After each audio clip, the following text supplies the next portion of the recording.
एक जंगल में एक बंदर रहता था। उसका नाम चिंकू था। चिंकू अपने आप को बहुत होशियार समझता था। वह हमेशा जंगल के भोले भाले जानवरों को बेवकूफ बनाकर उनके खाने पीने के सामान पर हाथ साफ करता रहता था। एक दिन जंगल के सभी जानवरों ने मिलकर फैसला किया कि चिंकू को जंगल से बाहर निकाल दिया जाए, क्योंकि जंगल में उसे छोड़कर बाकी सब बहुत ईमानदार थे। जंगल के राजा शेर सिंह ने सभी जानवरों को पंचायत में बुलाया और कहा, शेर सिंह, चिंकू, हम सबने यह फैसला किया है कि तुम्हें जंगल छोड़कर जाना होगा, क्योंकि तुम जंगल के भोले भाले जानवरों को अपनी बातों के जाल में फंसाकर उनसे खाने पीने का सामान ऐंठते रहते हो। महाराज, मुझे माफ कर दीजिए, मैं आगे से कभी ऐसा नहीं करूँगा। शेर सिंह, इसीलिए तो तुम्हें जंगल से निकाल रहे हैं।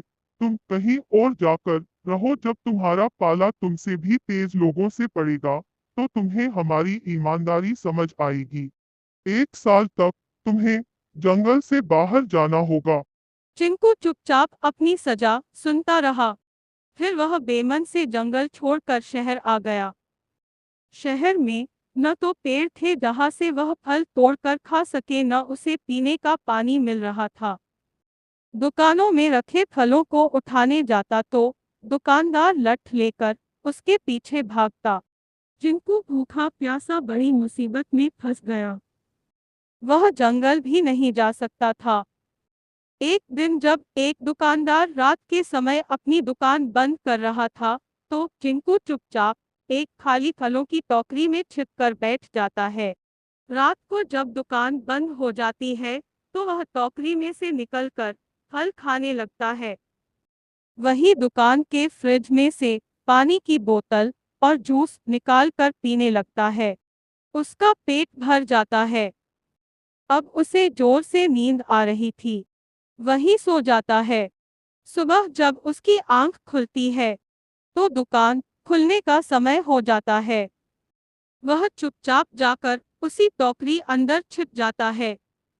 दुकानदार जब दुकान खोलता है, तो वह देखता है कुछ फल आधे कुतरे हुए थे, पानी की खाली बोतल और जूस का खाली डिब्बा पड़ा था। वह इधर उधर देखता है, तो उसे टोकरी के बाहर चिंकू की पूंछ दिख जाती है।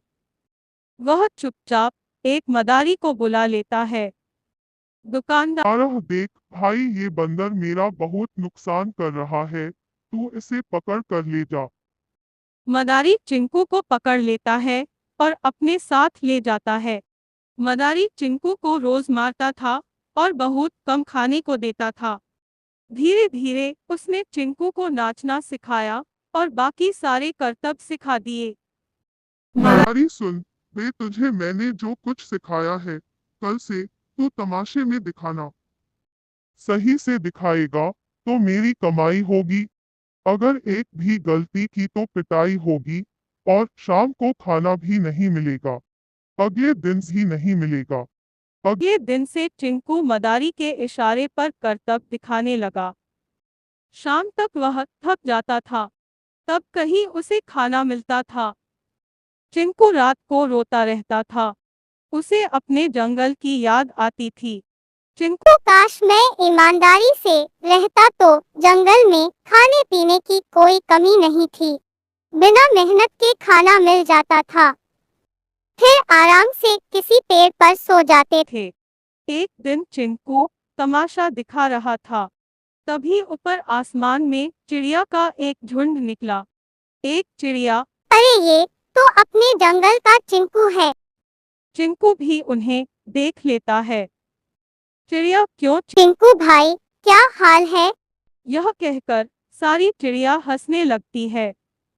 चिंकू, बहन, मैं बहुत मुसीबत में हूँ। तुम शेर सिंह से कहो मुझे माफ करके जंगल में बुला ले, नहीं तो मैं मर जाऊंगा। चिड़िया को उस पर तरस आ जाता है। वह उस समय तो चली जाती है, अगले दिन फिर वापस आ जाती है। चिड़िया, चिंकू, मैंने बात कर ली है। तुम्हें शेर सिंह और बाकी जानवरों ने माफ कर दिया है। मैं रात को तुम्हारे पास आऊंगी और तुम्हारी रस्सियां काट कर तुम्हें आजाद कर दूंगी, फिर तुम जंगल चले आना।